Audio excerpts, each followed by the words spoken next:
Hello, so today we're going to cover the basics of the aphasias and also talk about dyslexia because that is related here. So aphasia is a language disorder. It can be just speech related, it can be a writing disorder that's called agraphia, and then reading is alexia. And then obviously the less severe versions of these are called dysgraphia and dyslexia. So that's where you have some ability to do those things, not the total lack. It's not due to loss of sensory input. It's not because you can't see or you can't hear. It's not because you have motor paralysis. It is because of problems in your brain. So these are a summary of the disorders of language. We're going to go over a lot of these in a lot more detail, starting with the aphasias. And there are three categories here: fluent, non-fluent, and pure. And we'll start with the fluent aphasias. So this is impairment in input or reception of language. So the first one that we'll talk about real quick, let me just say that these people often have fluent speech, but difficulties in auditory verbal comprehension or in the repetition of words, phrases, or sentences said by others. So now we'll start with Wernicke's aphasia, which is also sometimes called sensory aphasia. So these people have deficits in classifying sounds and or comprehending words. And they have word salad, so confusing phonetic characteristics, intangible words that are strung together randomly, and they can't write because they can't discern phonetic characters. So it really affects a whole host of things. So Wernicke's area is what's impaired in Wernicke's aphasia, and it's involved in understanding the meaning of speech. So you really are struggling with the meaning here. So word meaning is represented in Wernicke's area, and then we're going to talk about Broca's area in a couple slides. That's linked to Wernicke's area, and it sends instructions for speech articulation to the motor cortex. So in this case, Wernicke's is what's damaged. Transportable aphasia is also sometimes called isolation syndrome. You cannot repeat, understand words at all. You can't name objects. You can't speak spontaneously at all. And you can't comprehend words even though you can repeat them. So again, it's called isolation syndrome because you can't communicate with anyone. Conduction aphasia. You can speak, name objects, and understand speech, but you can't repeat, and that's somewhat paradoxical about this disorder. And there's a disconnection between perceptual word image and the motor systems actually producing words. And this happens when Wernicke's and Broca's area, the connection between the two is separated. Anomic aphasia, or sometimes called amnesic aphasia. You can comprehend and produce speech, you can repeat speech, but you have great difficulty naming objects. So if you think back to our agnosias, it can be difficult to kind of parse out which is going on here. So you have to be really careful as you assess it. Broca's aphasia is our first non-fluent aphasia we're going to discuss. So non-fluent aphasias have difficulties in articulating, but relatively good auditory and verbal comprehension. So they understand what's going on, but they have a hard time getting their words out. So Broca's aphasia is also sometimes called expressive aphasia. And here you can understand speech, but you can't produce it, or you have to labor really hard to produce it. It can range in severity. And Broca's area holds a representation for articulating words and sends instructions to the facial area of the motor cortex. So essentially tells your mouth and the rest of your face and your throat and your tongue how to move to articulate sounds. And then we have transcortical motor aphasia, and this has good repetition but poor spontaneous production. These folks have halting, non-fluent speech. They can repeat sentences without a problem. Their comprehension of speech and reading out loud for comprehension are also unimpaired, so no problems there. Naming and writing are often unimpaired.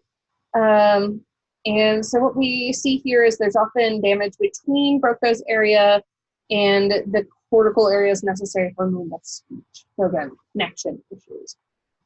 Global aphasias, wherever you have labored, non-fluent speech, poor comprehension, poor retention, and poor naming ability of objects.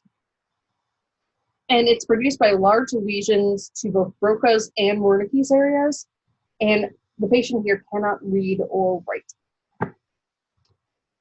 So now we're going to talk about the pure aphasias, and these are selective impairments in very particular areas. So alexia is the inability to read at all. Agraphia, as we mentioned earlier, is the inability to write. Word deafness is where you can't hear or repeat words, but you could be okay with other sounds.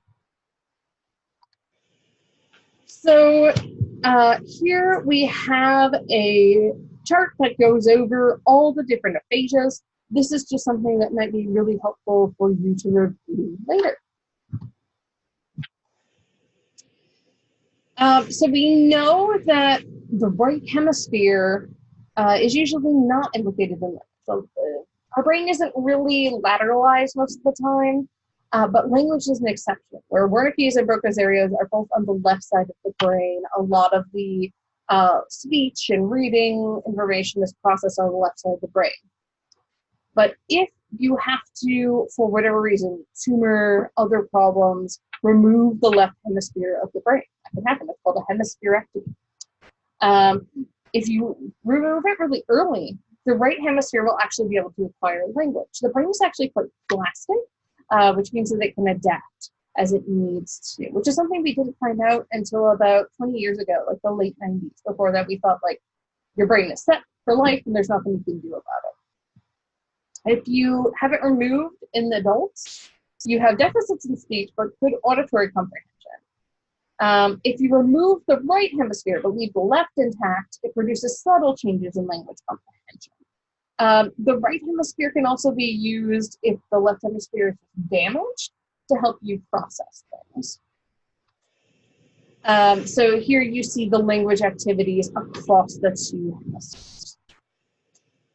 Now I'm going to touch briefly on how you would assess for aphasias, because there are a lot of psychological assessments, neuropsychological assessments that are developed specifically for the aphasias. So the Boston Diagnostic Aphasia Test is a really comprehensive battery that gets into all the aspects of aphasia. A lot of these other ones listed beneath it do similar things, but the Boston Diagnostic really is the gold standard for the field.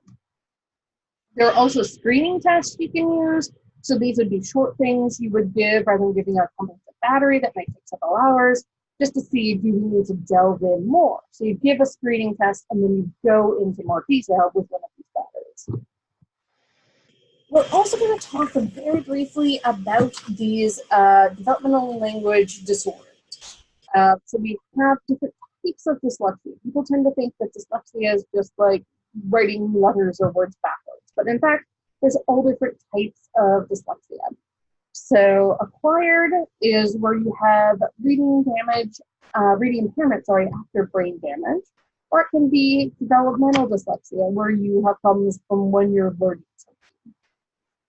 something.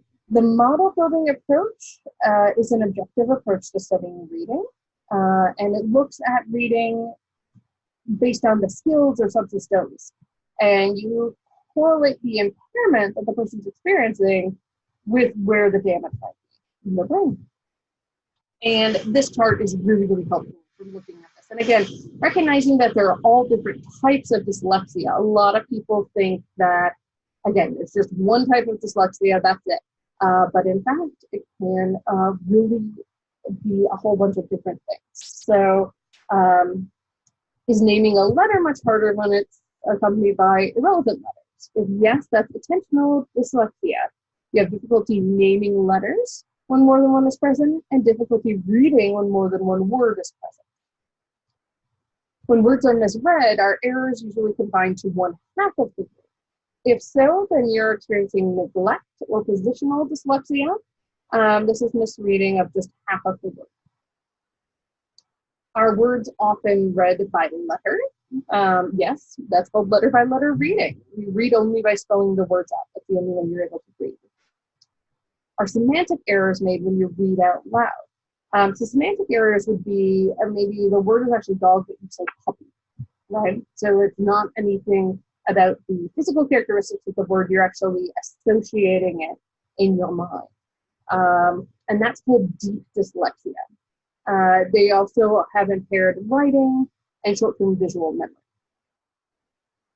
Is reading aloud of non-words, and this is something we do for people, create sort of nonsense words and see if they can sound them out. Is that very bad or impossible? If yes, you have what's called chronological dyslexia, and this is the inability to read non-words, which sounds like not that much of a problem, but can mean it's difficult to learn words, new words later on. And our regular words read aloud much better than exception words. And if so, this is surface dyslexia. You read by sounding words out, and then you have trouble with irregular words. I'm just going to flip through these because we just covered those. So thank you all so much for tuning in. And again, check out the videos on Blackboard because they can be really, really helpful.